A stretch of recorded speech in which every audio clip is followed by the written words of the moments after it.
Uranus में हमने पढ़ा था कि इसका एक्सिस बहुत ज्यादा इंक्लाइंड होने के कारण इसे लाइन प्लैनेट भी बोला जाता है ना, लेटा हुआ ग्रह। उसके बाद लिखिए it takes 84 years, Uranus takes 84 years to complete one revolution. One revolution, एक रिवॉल्यूशन को पूरा करने में 84 इयर्स, यानी 84 इंटू 365 है ना, 365 दिन एंड 6 आवर एक्स्ट्रा है ना, ये लेता है।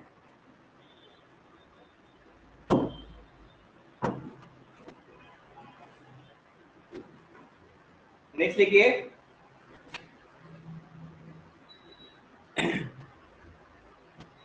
लिखिए unlike other planets, unlike other planets, Uranus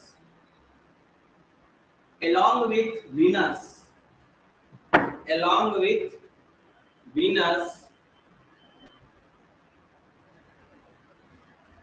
revolves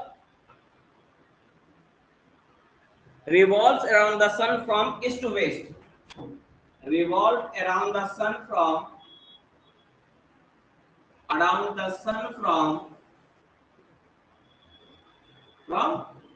east to west है ना। जनरली जितने भी प्लैनेट्स हैं सब क्या घूमते हैं, waste to east.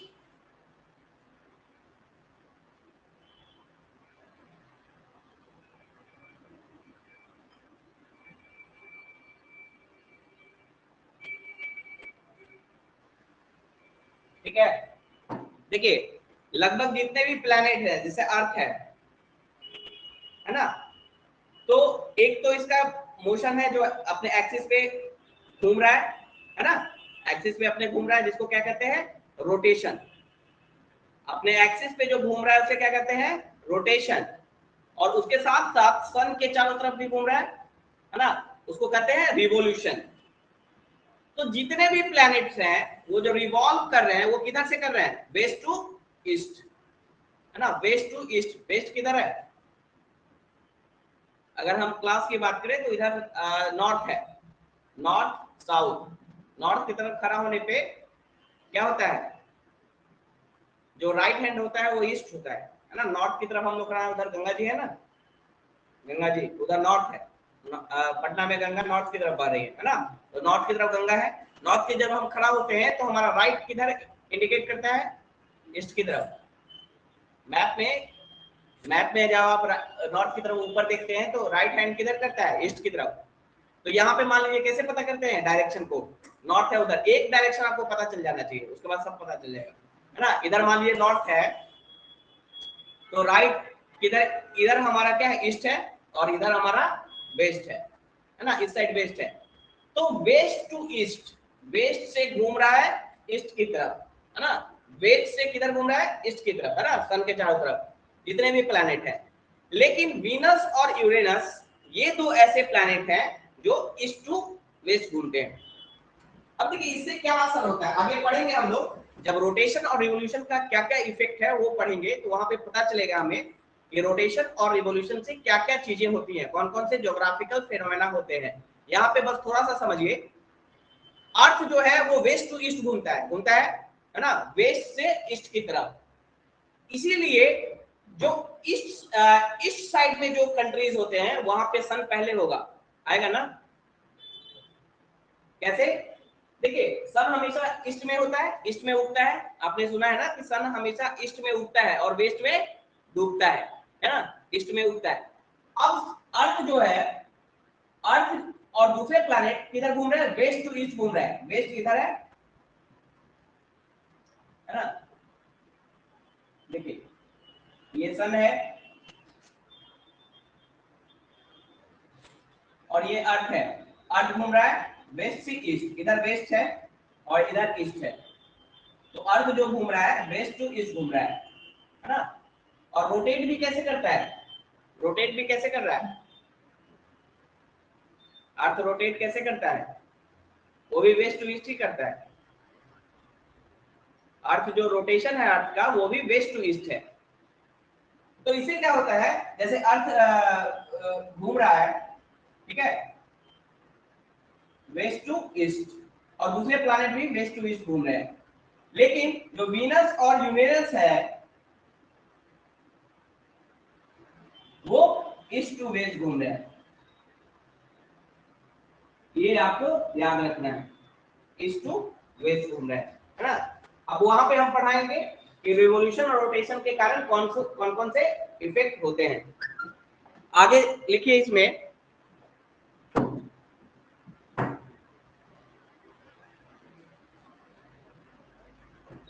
revolve around the sun from west to east। उसके बाद लिखिए its atmosphere like Jupiter and Saturn is composed of its atmosphere like Jupiter and Saturn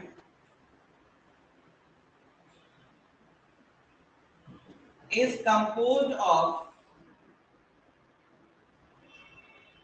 कौन कौन सा था gas, hydrogen, helium and methane. ठीक है, तो आप देख रहे हैं कि जितने भी प्लैनेट हैं, जोवियन प्लैनेट मैंने बताया था, जितने भी जोवियन प्लैनेट्स हैं यानी जुपिटर लाइक प्लैनेट्स हैं, जिसमें जुपिटर, सैटर्न, है ना, यूरेनस और नेपच्यून है, जितने भी प्लैनेट आप देख रहे हैं सबका एटमॉस्फेयर सिमिलर ही है ना। सबका एटमॉस्फेयर में क्या है, हाइड्रोजन, हीलियम और मीथेन, है ना, हाइड्रोजन, हीलियम एंड मीथेन। तो ये याद रखना है, जोवियन प्लैनेट जितने होंगे लगभग सब में सबका जो एटमॉस्फेयर बना होगा वो हाइड्रोजन, हीलियम और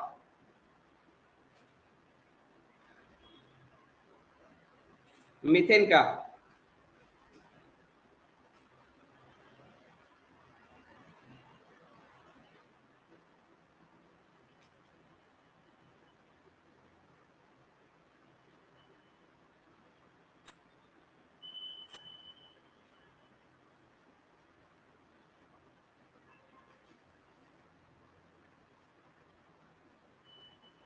अमोनिया भी है थोड़ा सा, देखिए थोड़ा सा उसमें बदलाव कर लीजिएगा। जो भी मैंने बताया है ना तीनों चीजें जोवियन वाले में, उसमें अमोनिया भी ऐड कर लीजिएगा, hydrogen, helium and helium, methane and ammonia.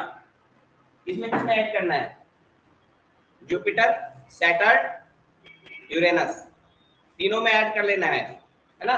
Ammonia भी बहुत लिटिल अमाउंट में है, तो एक बार कहीं पे मतलब रिसर्च, अभी नया जो रिसर्च आया है उसमें ये भी दे रहा है ना कई जगह पे, और बहुत ऑथेंटिक सोर्स से दे रहा है। तो इसको ध्यान में रख लिए, किताब में तो 3 ही दिया हुआ था, लेकिन एक ऑथेंटिक सोर्स से जो रिसर्च चल रहा है उस पे, एटमॉस्फेयर पे, वहां पे दे रहा है। क्योंकि यूपीएससी पूछेगा ना तो नया जो रिसर्च चल रहा है उसके आधार पे आपको क्वेश्चन बदल के दे सकता है। ज्योग्राफी में हमेशा बदलाव होता है। जैसे जब शुरुआत कुछ किताब में आप देखेंगे ना पुराने युग में, तो टोटल 63 सैटेलाइट ही है टोटल, है ना। लेकिन आज के डेट में 178 सैटेलाइट हो चुके हैं, 172 सैटेलाइट हो चुके हैं, और अब सैटेलाइट अभी भी खोजा ही जा रहा है। पहले बोला जाता था कि जुपिटर का सिर्फ 12 सैटेलाइट है, अब 67 सिर्फ जुपिटर का हो गया है ना। सैटर्न का बोला जाता था 9 सैटेलाइट है। तो डिस्कवरीज होते रहती हैं, तो आपको भी अपडेट होना है ज्योग्राफी में, खासकर, है ना, अपडेटेड रहना है। क्योंकि यूपीएससी जब क्वेश्चन पूछेगा तो अपडेटेड वाला ही चीज पूछेगा, कहीं ना कहीं वो स्टडी आया होगा, स्टडी फाइंडिंग्स स्टडी के आधार पे। जैसे कि जो सैटेलाइट भेजा जाता है, जैसे क्यूरियोसिटी रोवर ने बताया कि मार्स पे वाटर है ना। तो ये डिस्कवरी है, ये फाइंडिंग्स है, नासा ने डिक्लेयर किया 2013 में, 2015 में, है ना, कि मून मार्स पे वाटर है। तो ये फाइंडिंग्स आपको दिमाग में रखना है ना, ये फाइंडिंग्स आपको दिमाग में रखना है। ये जो नए फाइंडिंग्स होंगे उसको आपको ध्यान में रखना है, क्योंकि जो क्वेश्चन आएगा यूपीएससी से वो नए फाइंडिंग्स के आधार पे ही आ सकता है। तो नए फाइंडिंग्स के अनुसार अमोनिया भी पाया गया है, तो इसको भी ऐड कर लीजिएगा। जुपिटर, जो भी जोवियन टाइप ऑफ प्लैनेट है, जुपिटर, है ना, जुपिटर जुपिटर, सैटर्न, यूरेनस और आगे नेपच्यून पढ़ेंगे। तो उसका जो एटमॉस्फेयर है वो कंपोज है hydrogen, helium, methane and ammonia.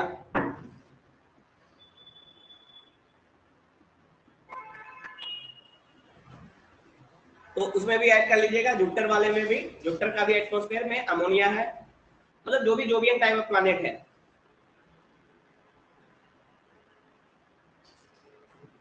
ठीक है, नेक्स्ट लिखिए, presence of methane in its atmosphere gives Uranus, methane जो है बहुत ज्यादा अमाउंट में है यूरेनस में, तो presence of methane in its atmosphere, presence of methane in its atmosphere gives Uranus its bluish green color. Give Uranus a bluish green color.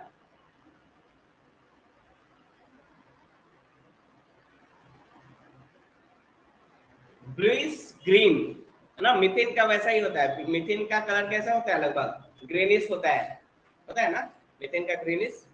हाँ, तो मीथेन बहुत, इसके एटमॉस्फेयर में बहुत ज्यादा मीथेन है ना, यूरेनस के एटमॉस्फेयर, जिसके कारण इसका कलर ब्लूइश ग्रीन है ना, ब्लूइश ग्रीन है।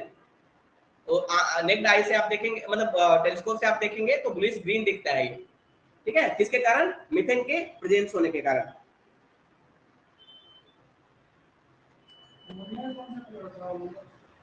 NH3 अमोनिया, अमोनिया लेकिन ज्यादा जिसका प्रेजेंस होता है उसके कारण रिफ्लेक्ट होता है ना लाइट। हाँ, ग्रीनिश है। ब्लू स्क्रीन मतलब आसमान का कलर ब्लू है ना, तो जब नेक टाइप से देखते हैं तो ब्लूइश ग्रीन दिखता है, जब टेलीस्कोप से देखेंगे तो सिर्फ ग्रीन दिखेगा, जब एकदम क्लोज जाएंगे ना तो सिर्फ ग्रीन दिखेगा। तो आसमान के रिफ्लेक्शन के कारण है ना, स्काई वो ब्लूइश थोड़ा सा दिखता है। लेकिन अगर हम टेलीस्कोप से एकदम क्लोज देखें है ना, एकदम बड़ा सा वहां पे, तो सिर्फ ग्रीन दिखेगा मीथेन के कारण।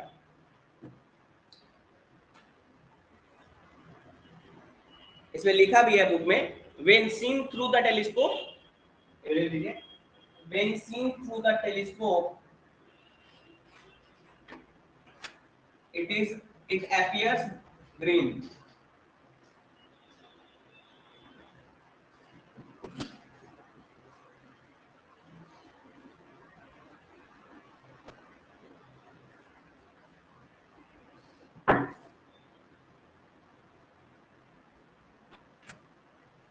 It appears green. जब हम टेलीस्कोप से बहुत क्लोज देखेंगे तो हमें वो ग्रीन दिखेगा।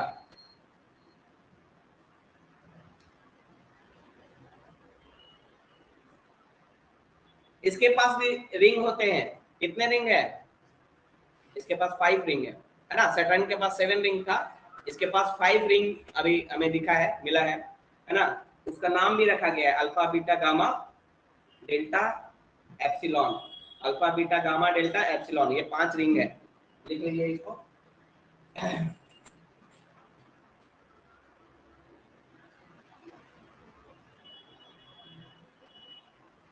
ये गैस का ही रिंग होता है, कि रिंग होता क्या है, गैस जब इल्यूमिनेट करता है ना, वही रिंग टाइप का दिखाई देता है। तो जिसका जो भी गैसियस होगा उसमें रिंग दिखता है।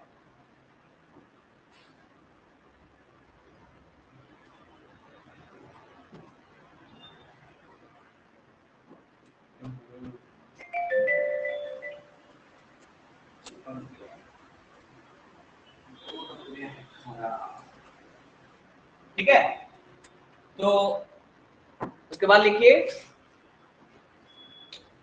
it has 5 rings, it has 5 rings around it like Saturn, it has 5 rings around it like Saturn, which has 7 rings, which has 7 rings.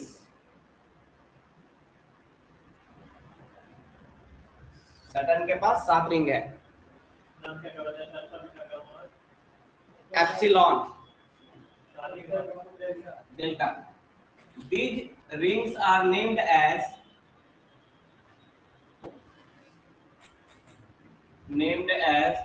alpha, beta, gamma,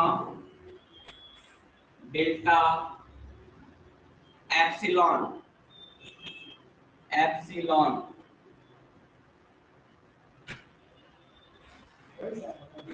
हाँ, एप्सिलॉन होता है ना, एप्सिलॉन नॉट. एप्सिलॉन नॉट क्या बोलते हैं? Epsilon not होता है ऊपर में जो रहता है एप्सिलॉन.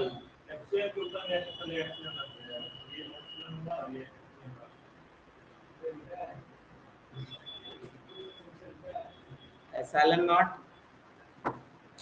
दिमाग से उड़ गया अभी.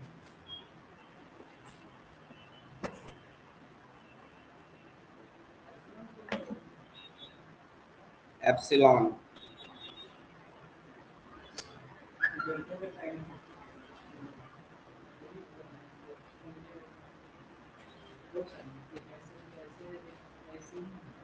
एप्सिलॉन ऐसे होता है. एप्सिलॉन नॉट डॉट दे. हाँ, तो इसी को एप्सिलॉन बोलते हैं. ग्रीक सिंबल है. हाँ, नहीं समेशन वाला नहीं, ये एप्सिलॉन नहीं होता है. इसमें अगर जीरो लगा देंगे आगे एप्सिलॉन नॉट हो जाता है. अरे ये कौन सा कांस्टेंट है, इसका नाम ही बोल रहे हैं. कौन सा कांस्टेंट है? एप्सिलॉन. कोई कांस्टेंट है एप्सिलॉन, एप्सिलॉन नॉट. में एप्सिलॉन नॉट. ठीक है, तो आगे लिखिए. Epsilon. This planet has 27 natural satellite. अब देखिए ये सब वैरी कर सकता है, इसमें कोई बड़ी बात नहीं है. बुक में जो अभी तक दिया हुआ है, जो लेटेस्ट किताब है ना, this planet has 27 satellite, natural satellite, यानी मून.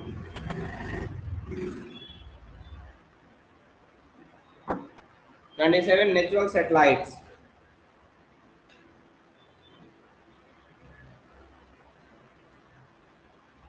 अब देखिए इस यहाँ पे क्योंकि यूरेनस किधर घूमता है, ईस्ट टू वेस्ट, तो सन कहाँ राइज करेगा? वेस्ट में. सनराइज कहाँ करेगा? यूरेनस में. क्वेश्चन ऐसे डायरेक्ट नहीं पूछेगा, क्वेश्चन पूछ देगा कि फॉर यूरेनस या on Uranus the sun rises in west, क्योंकि उल्टा घूम रहा है ना, तो राइज होगा वेस्ट में.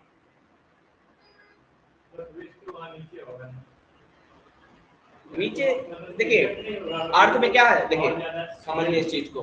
अर्थ घूम रहा है वेस्ट टू ईस्ट, है ना. मान लीजिए इधर वेस्ट है और इधर ईस्ट है. अर्थ घूम रहा है वेस्ट टू ईस्ट. ईस्ट तो ईस्ट जो पहले आता है वही ना राइज होता है. राइज होना सन का मतलब क्या है? सन दिखना. तो ईस्ट वाला पार्ट में सबसे पहले दिखेगा कि नहीं? दिखेगा ना. समझिए इस चीज को. बोलते हैं कि नॉर्थ के हिसाब से बताते हैं टिल्टेड है इतना डिग्री.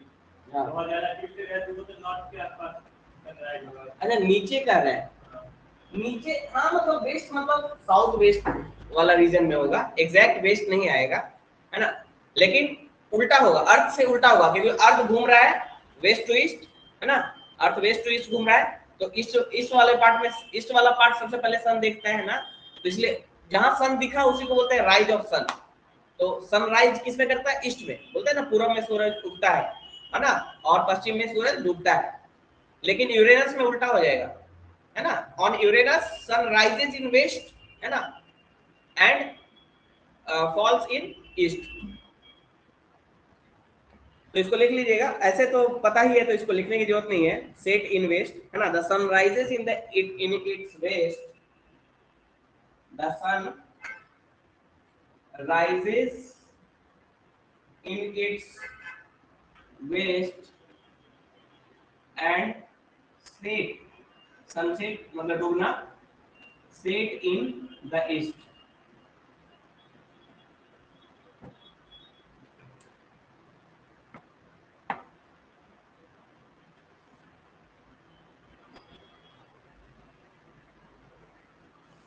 ठीक है, नेक्स्ट चलते हैं।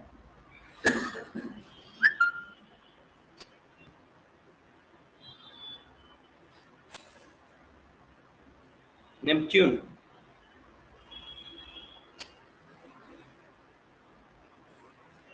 तो सैटर्न ये यूरेनस तक ही हमें दिखता है नेकेड आई से, नेपच्यून नहीं दिखता है हमें नेकेड आई से।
ओके, लिखिए Neptune.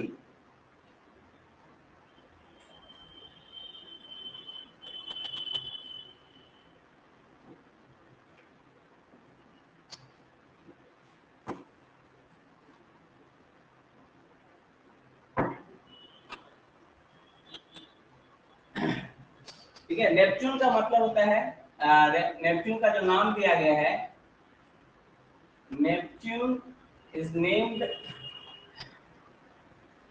Named after the Roman god of sea. Rome में जो सी का गॉड होते हैं उनके नाम पे ये दिया गया है, रोमन गॉड ऑफ सी। समुद्र के जो देवता है रोम में, उनके नाम पे नाम दिया है नेपच्यून।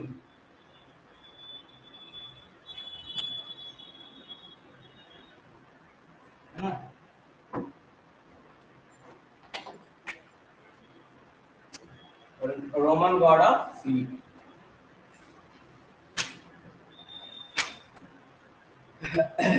ये डिस्कवर किया गया था जोहान गैले के द्वारा, जोहान गैले, है ना। It was discovered by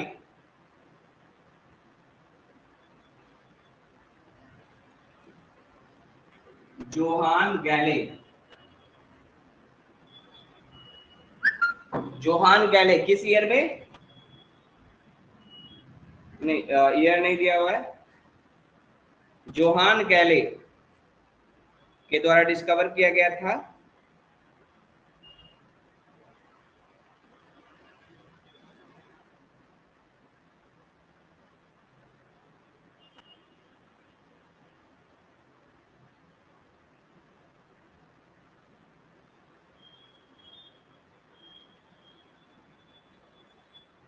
eighteen 46 में नासा के अनुसार, है ना।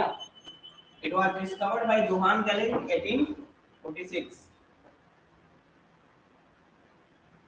1846 में ये डिस्कवर किया गया था।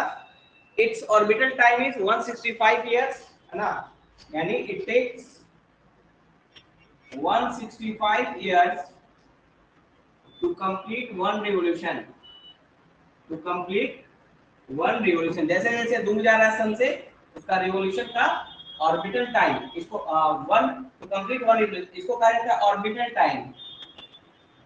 ऑर्बिटल टाइम, ऑर्बिटल टाइम मतलब अपने ऑर्बिट पे एक रिवॉल्यूशन पूरा करने में कितना लगता है।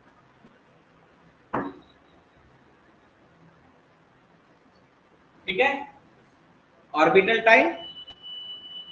एक atmosphere is very dense, consist of hydrogen, helium, methane and ammonia. ये भी वही है, बताए थे, जितने भी जोवियन प्लैनेट होगा उसके एटमॉस्फेयर हाइड्रोजन, हीलियम, मीथेन और अमोनिया का ही बना रहेगा। It's atmosphere also consists of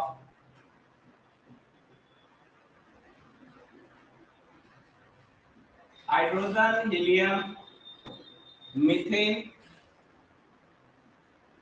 ammonia।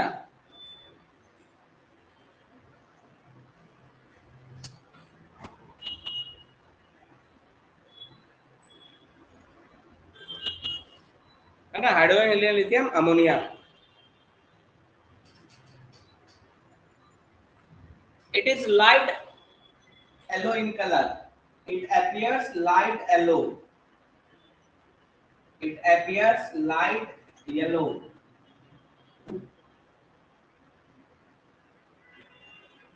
है ना, it appears light yellow।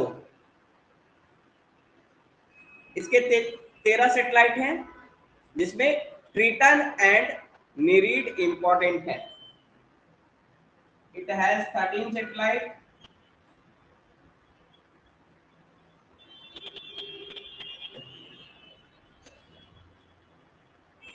of which Triton and Nereid,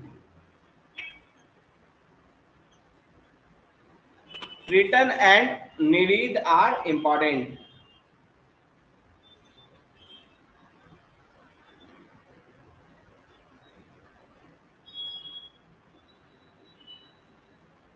So this is all about Neptune, है ना, this is all about Neptune।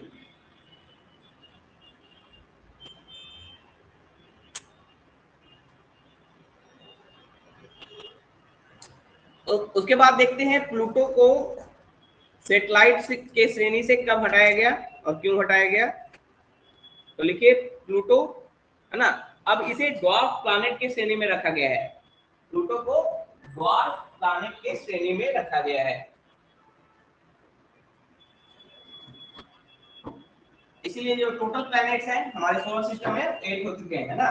Pluto को planet के श्रेणी से हटाकर ड्वार्फ प्लैनेट के श्रेणी में। ड्वार्फ मतलब क्षुद्र ग्रह या फिर बौना ग्रह, है ना, मतलब ये पूरी तरह से ग्रह नहीं है। ये ग्रह के जो क्राइटेरिया है, ग्रह होने का जो प्लैनेट होने का जो क्राइटेरिया है उसको फुलफिल नहीं करता है ना प्लूटो। तो प्लूटो को क्या रखा गया किस कैटेगरी में, dwarf planet.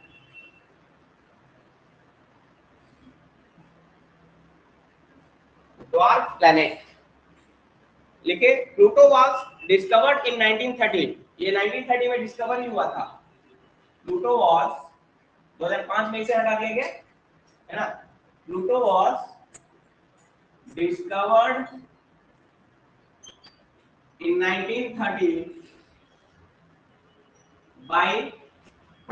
by geographer Clyde Tombaugh, by Clyde Tombaugh,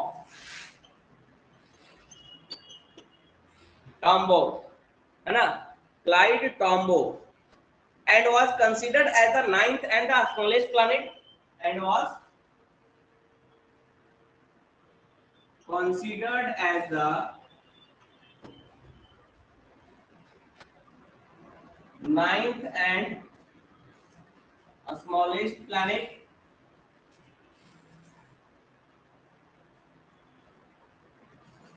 smallest planet, but the summit of International Astronomical Union, but the summit of international, देखिए यही यही सारी चीजें देखता है इंटरनेशनल और सिस्टम से रिलेटेड, है ना, यूनिवर्स से रिलेटेड चीजें यही देखता है। International astronomical union, astronomical union, इसकी सबमिट हुई थी, है ना, इसकी मीटिंग हुई थी कब? Held in Prague, held in प्राग, कहाँ है प्राग? चेक रिपब्लिक का राजधानी है ना, हेल्ड इन प्राग, चेक रिपब्लिक, है ना। प्राग कहाँ पे है? चेक Republic.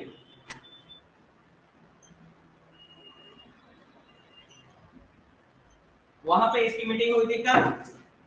In 2006। In 2006, scientists withdraw the status of planet from it, है ना। Scientists withdrew the status of planet from it.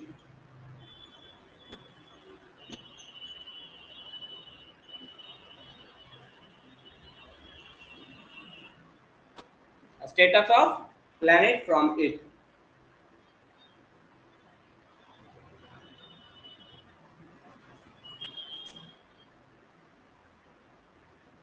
ठीक है। और इस समिट में प्लैनेट का एक नया डेफिनेशन दिया गया था, है ना। इस समिट में प्लैनेट का एक नया डेफिनेशन सामने आया था। वो क्या था definition? In this summit scientists gave new definition of planet, या पुट ले लीजिए, put new definition of planet, new definition of planets, according to which a solid according to which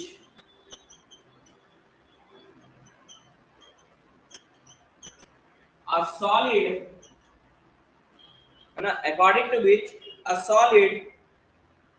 a spherical celestial body, a solid spherical celestial body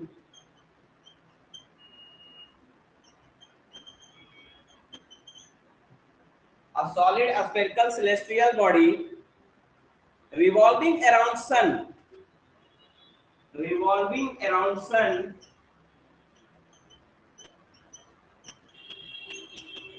and have enough gravitational force and have enough gravitational force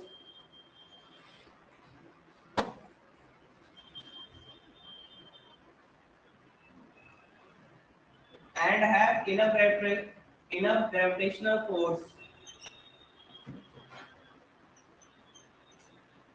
enough gravitational force का मतलब कुछ gravitational force होना चाहिए जिससे अपना atmosphere को hold करके रख सके, है ना। Enough gravitational force can B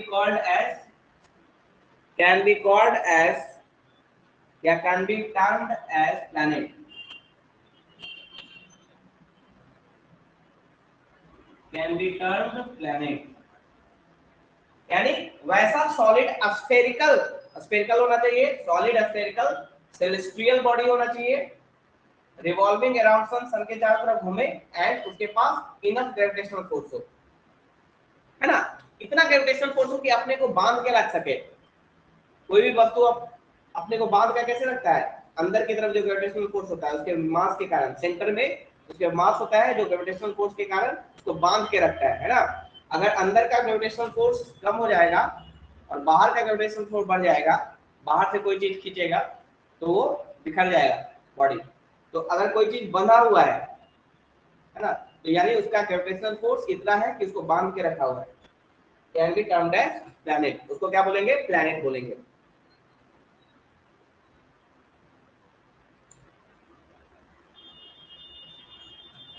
दूसरा जो ये तो यहां तक तो ठीक था, प्लैनेट प्लूटो जो है इस क्राइटेरिया को फुलफिल कर रहा है ना।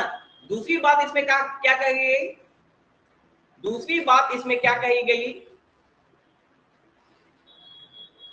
कि जो ऑर्बिट होना चाहिए, किसी भी प्लैनेट का जो ऑर्बिट होना चाहिए वो नेबरिंग ऑर्बिट से कोइंसाइड ना करे, है ना। उसका एक अलग ऑर्बिट होना चाहिए, वो अपने पड़ोसी प्लैनेट के ऑर्बिट से कोइंसाइड ना करे, ये बात बोली गई। उसमें प्लूटो को हटा दिया गया, है ना। दूसरी बात क्या बोली गई इसमें, यहाँ पे इसके डेफिनेशन में, क्योंकि यहां तक प्लूटो तो क्राइटेरिया फुलफिल कर ही रहा था, डेफिनेशन का जो क्राइटेरिया था,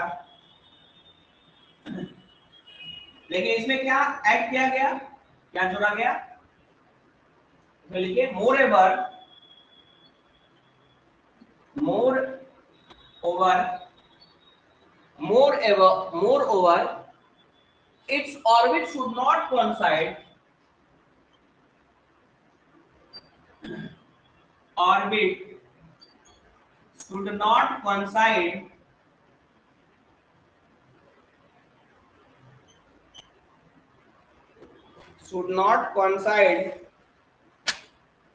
with that of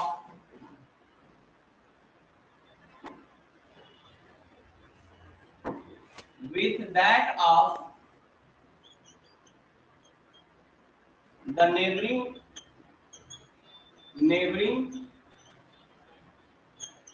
orbit, है ना, with that of neighboring planet, या neighboring planet लिखिए, with neighboring planet, है ना। लेकिन यहाँ पे क्या हुआ कि the problem with Pluto was that its orbit coincide with that of Neptune, है ना। The problem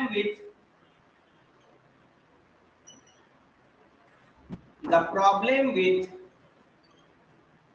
Pluto is that the problem with Pluto was that its orbit coincide with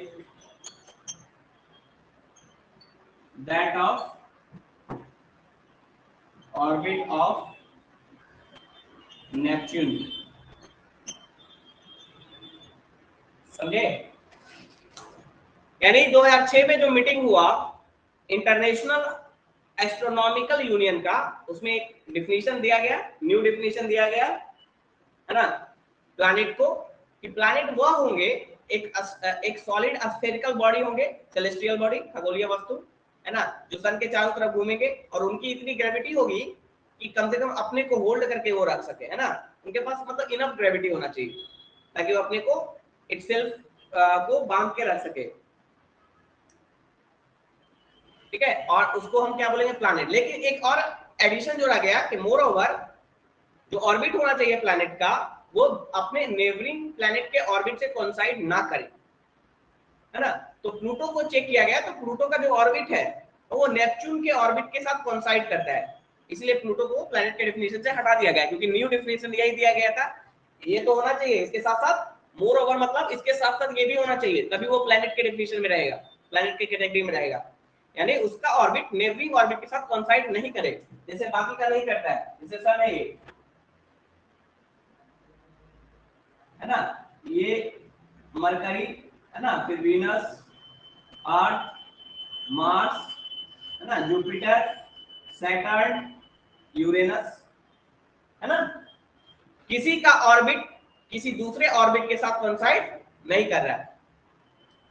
Saturn के बाद नेपच्यून भी, है ना, सैटर्न के बाद sorry Uranus के बाद नेपच्यून भी, इन सारे का ऑर्बिट एक दूसरे के साथ कोइंसाइड नहीं कर रहा है ना, कंसेंट्रिक सर्कल में है। कंसेंट्रिक सर्कल नहीं बोल सकते क्योंकि एलिप्टिकल शेप में है ना, अंडाकार शेप में है, तो कंसेंट्रिक है मतलब एक दूसरे के पैरेलल है, कहीं कोई टच नहीं कर रहा है।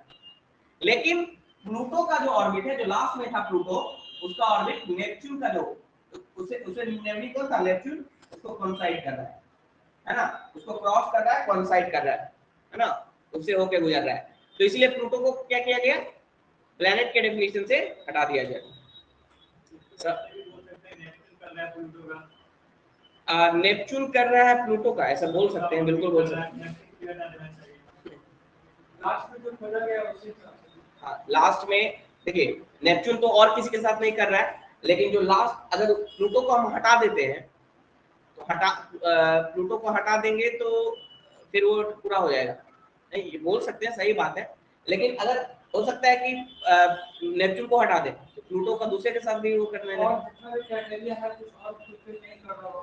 नहीं, मेन यही था, नेबरिंग जो है ना प्लूटो, नेबर में प्लूटो वही है ना, प्लूटो के नेबर में कौन था, नेपच्यून था, उसके साथ कॉन्साइड कर रहा है।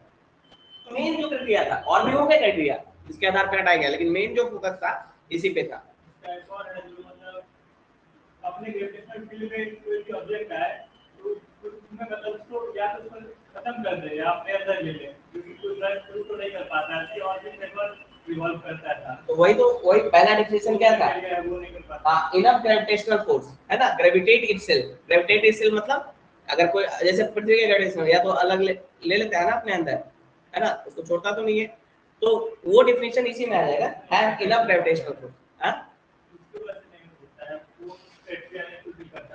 हो सकता है प्लूटो ये क्राइटेरिया फुल नहीं, लेकिन यहाँ जो दिया गया है ना, यहाँ जो बताया गया है वो मेन इसी को बताया गया है कि नेपच्यून के साथ इसका कॉन्साइड, और कई जगह पे कई सारी किताबों में यही बताया गया है कि मेन जो इसको हटाया गया उसका मेन वजह ये था, नेपच्यून के साथ वो कॉन्साइड कर रहा था, है ना, उसका ऑर्बिटल। ठीक है,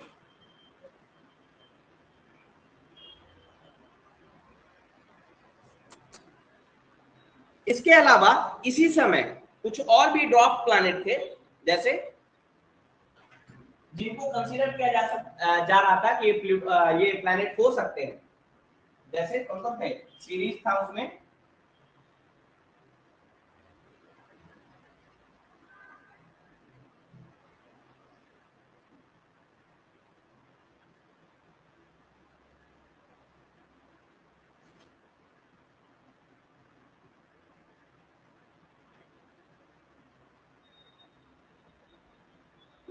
है ना, अदर ड्वार्फ, ऐसे लिखेंगे, other the idea of considering the idea of considering Ceres, है ना, ये सब भी ड्वार्फ प्लैनेट है ना, Ceres, चेरॉन,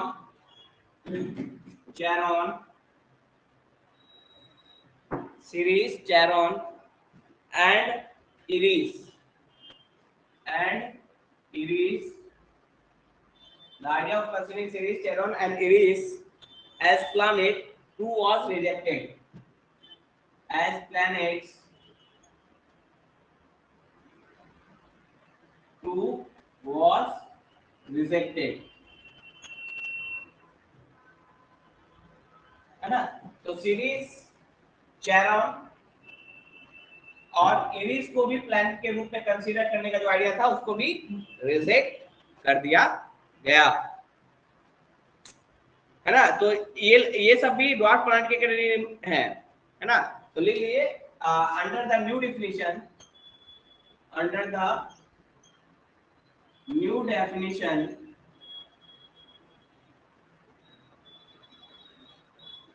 these four celestial bodies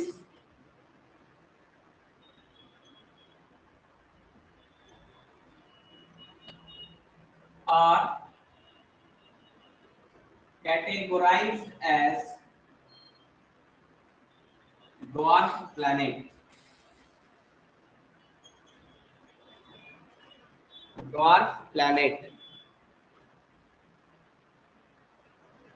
और इसी को प्लूटॉन्स भी बोलते हैं ना, ड्वार्फ प्लैनेट को ही क्या बोलते हैं, प्लूटॉन्स, ड्वार्फ प्लैनेट्स और प्लूटॉन्स।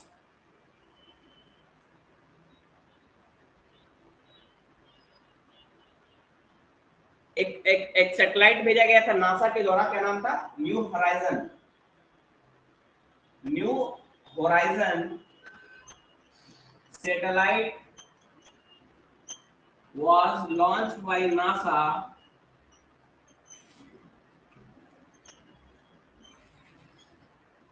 to study dwarf planet, Pluto, to study dwarf planet Pluto.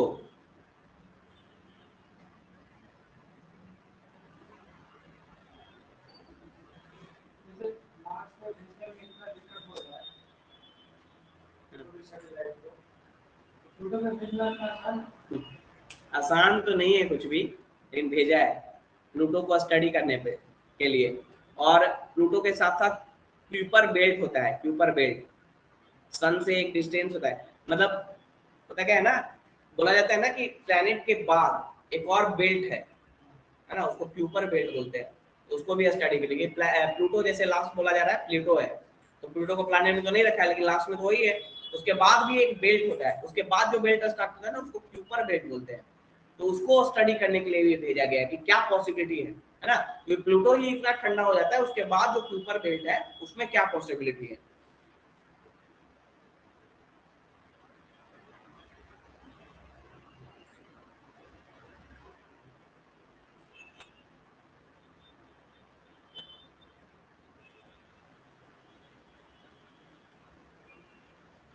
Pluto का 5 मून्स भी है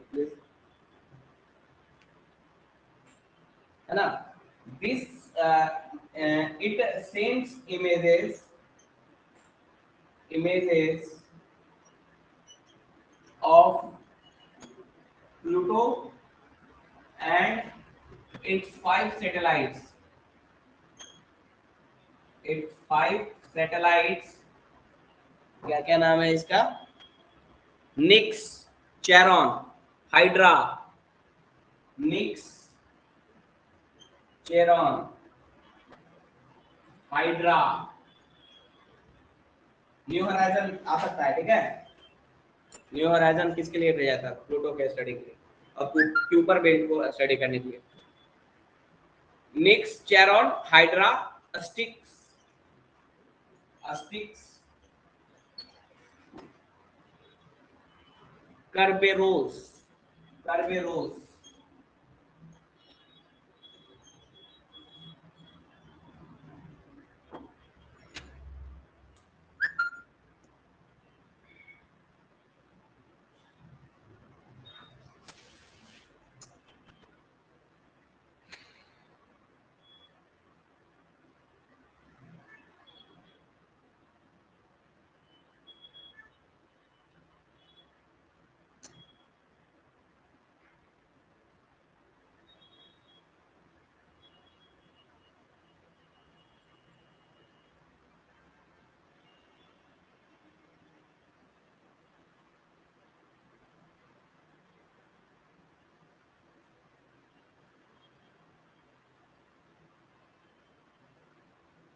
देखिए क्यूपर बेल्ट क्या है।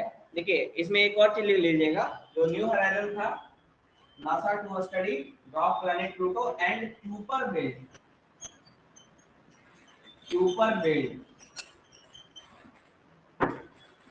ठीक है। तो ये नया अभी स्टडी चल रहा है। न्यू होराइजन कब भेजा गया था?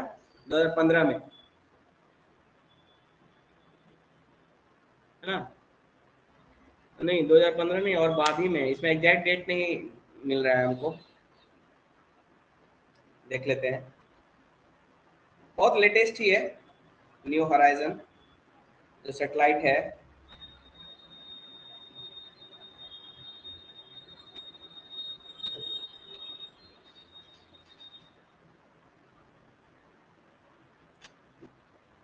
स्टार्ट तो इसमें लॉन्च, अच्छा 2006 में ही लॉन्च हुआ था new horizon, launch.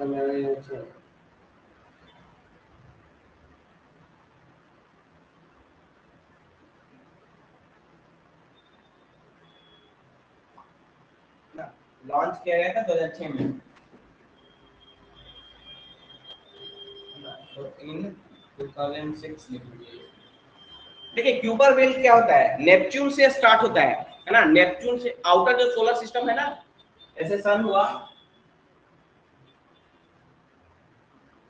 Mercury, Venus, Earth, Mars, Jupiter, Saturn, Uranus, Neptune, ये है, इसको बोले हैं सोलर सिस्टम, है ना। तो लास्ट है नेपच्यून है, वहां से लेकर वो 2015 में स्टडी किया था प्लूटो को, लॉन्च कब हुआ था, न्यू होराइजन लॉन्च 2015 में स्टडी करके भेजा था इमेज प्लूटो का। देखिए यहां से नेपच्यून से लेकर 30 एस्ट्रोनॉमिकल यूनिट ये डिस्टेंस है ना, एयू है ना, 30 एस्ट्रोनॉमिकल यूनिट तक जो बेल्ट है, एक बेल्ट है, उसी को कहते हैं क्यूपर बेल्ट, समझ रहे हैं। नेपच्यून के ऑर्बिट से लेकर 30 एस्ट्रोनॉमिकल यूनिट के बेल्ट को ही कहा जाता है क्यूपर बेल्ट। उसमें बहुत सारे सेलेस्टियल बॉडी है, उसी की स्टडी चल रही है कि और क्या क्या हो सकता है, ड्रॉप प्लैनेट भी इसी बेल्ट में रहते हैं। जैसे एक एस्ट्रॉइड बेल्ट है, एस्ट्रॉइड बेल्ट पढ़ाएंगे आपको, वो मार्स और जुपिटर के बीच में है ना, मार्स और जुपिटर के बीच में एक बेल्ट है जिसमें एस्ट्रॉइड्स है ना, एस्ट्रॉइड, उसको कहते हैं एस्ट्रॉइड बेल्ट। उसी तरह नेपच्यून से लेकर 30 एस्ट्रोनॉमिकल यूनिट तक एक बेल्ट है जिसमें ड्रॉप प्लैनेट आपको मिलेंगे, और भी बहुत सारे सेलेस्टियल बॉडी मिल सकते हैं, अभी स्टडी चल रहा है इसका। न्यू होराइजन इसी के लिए भेजा गया था प्लूटो और क्यूपर बेल्ट को स्टडी करने के लिए, है ना। तो वो बेल्ट क्या है, नेपच्यून से लेकर 30 एस्ट्रोनॉमिकल यूनिट के बीच में। बहुत ही रहस्यमयी चीजें हैं। कब स्टार्ट हुआ था, 6 में, है ना, लेकिन जो स्टडी किया था प्लूटो का वो 2015 में स्टडी किया था। 2019 में क्वेश्चन पूछा है, 19 में इससे रिलेटेड।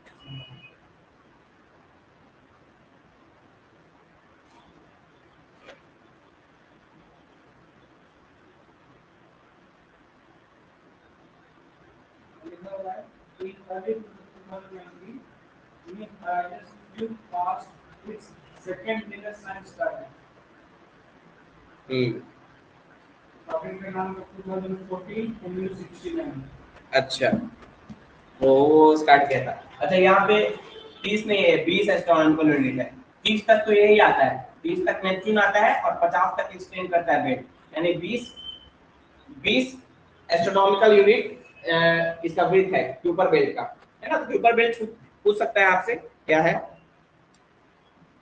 ठीक है। तो यही तरह रहने देते हैं, कल पढ़ेंगे हम लोग मून के बारे में, अर्थ के बारे में, है ना, अर्थ, मून, ये सब एस्ट्रॉइड कॉमेट्स, है ना, अर्थ, moon, asteroid comets, meteors and मेटोराइट्स। कल क्वालिटी है ना, कल क्वालिटी है, नेक्स्ट क्लास में पढ़ेंगे। फिर मोशन ऑफ अर्थ आएंगे, यानी एक लेक्चर और बचा है इस चैप्टर में, तो मोशन ऑफ अर्थ के बारे में फिर